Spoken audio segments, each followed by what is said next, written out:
Alright, welcome to my day 43 progression guide. So if you notice, we're not even past 3 mils, so I don't feel that experience is going to be really hard to get. You do a couple normal frontier clashes and knock out your dailies, and I think you're going to reach level cap fairly easily. Starting out, you want to go to build, go, so that way you can enter your artificial island. Then you want to go back to build, and then you want to hit claim. That way you make sure you get your materials because it can only hold it for 24 hours.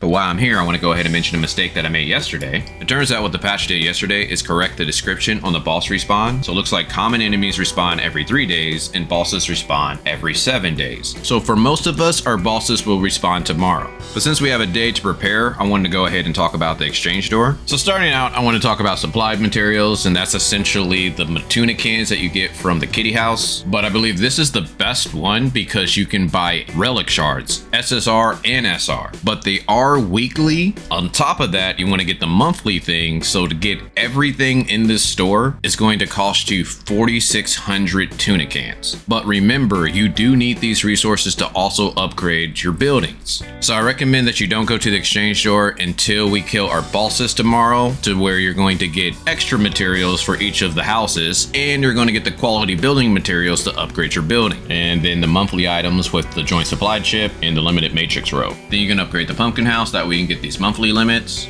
Then you can upgrade the machine pod, so you can also get these other monthly limits. Plus there's some crystals that you can buy, which is not bad, but with all the gear that we're going to get, it's not the most important in the world. And then the last thing would be renovation materials. The only thing here that I think is pretty good is probably trying to get the token. Special gifts aren't that great as long as you're doing your training. Gold, it is pretty good, but I don't think it's the most important thing in the world, so I wouldn't put a very high priority on it. So now if we go back to the building section, you'll notice that all of my buildings are level 3, but my development center is level 4, meaning that I can bring up all of the other buildings to level 4 before I need to level up my development center to increase the level. So again, I recommend that you upgrade the kitty house first, then the pawpaw house, then the pumpkin house, then the machine pot, and the last one is the turtle house, in that order. That way you're going to get the most resources that you need. Then once you've done all that, I would go to the development center and try to get it to level 5, and then just go right back in that order to where you level up the kitty house, the pawpaw house, the pumpkin house, the machine pot, and then the turtle house. But if you kill all the bosses, you're going to get 200 high quality building materials and 200 composite materials,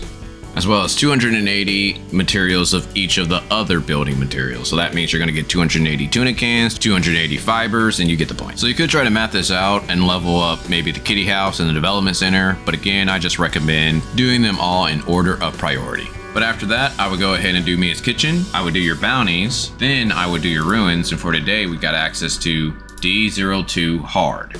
And if you have any story left over, go ahead and complete it. Now for vitality. So for today, we got access to shoulders, helm, and the Shiro matrix, at least for my region. Getting a Shiro matrix would be good, but again, I probably would not spend vitality solutions, at least on this dungeon.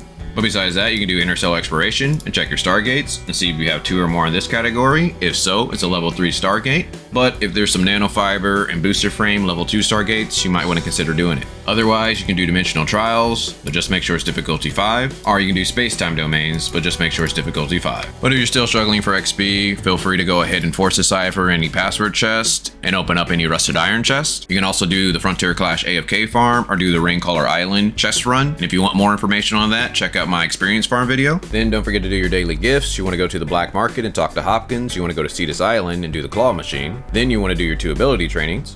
Quick tip, if you get the rhythm training, Samir is MVP.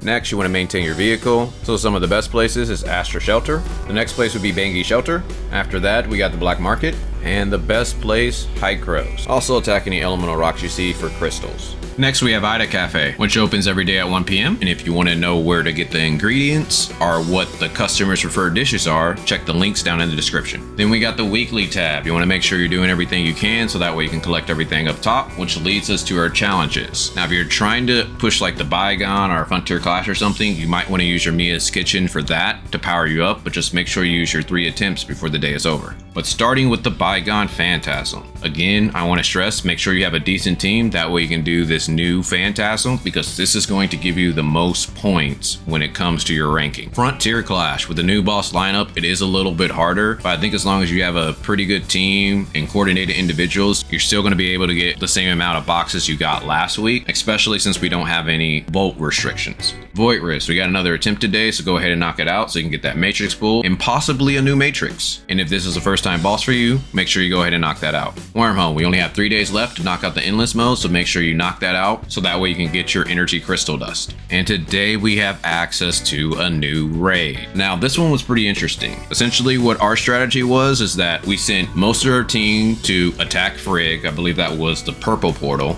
We got her down to maybe about 1 bar of health, and then we just left someone in there to kind of kite her around while we basically DPS Valkyrie. The reason being is that both of these characters needs to die within a minute of each other. We almost ended up failing because the person who was kiting Frigg ended up dying and we didn't know, but someone who was in our voice chat decided to check and let us know that Frigg reset. So what we ended up doing is sending most of our people to go kill Frigg all over again. Zephyr was kiting around Valkyrie while we did that. So once we killed Frigg, we quickly went over and help Zephyr kill Valkyrie, but it really wasn't that much of a time crunch because once an enemy dies, you have 1 minute to kill the other enemy. So at the very least, I recommend that you have the people that are going to be kiting in voice chat so that way you can coordinate when you need to kill these enemies.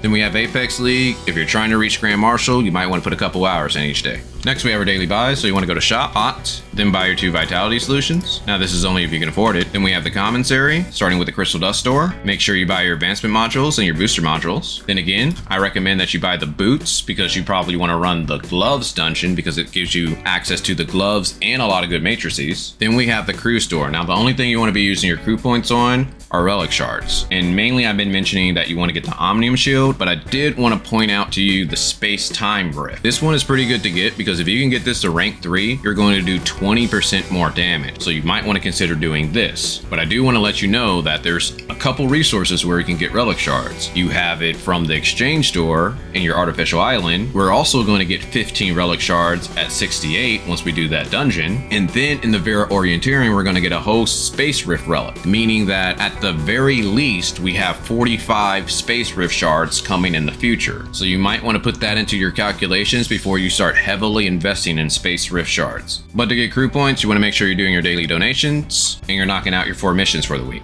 Just make sure you don't do the password chest because you want to save those for Vera. Then the support store, you want to make sure you're buying your 3 joint supply chips for the week. Again, the best way to get support points is to do Frontier Clash normal, to where you get machine parts, experience, and 375 support points. You can also do Matrix Drills difficulty 1 in a team of 2 and Void Risk, and you can get 150 support points. Or you can farm World Bosses, Force Decipher, and get 100 support points, as well as machine parts.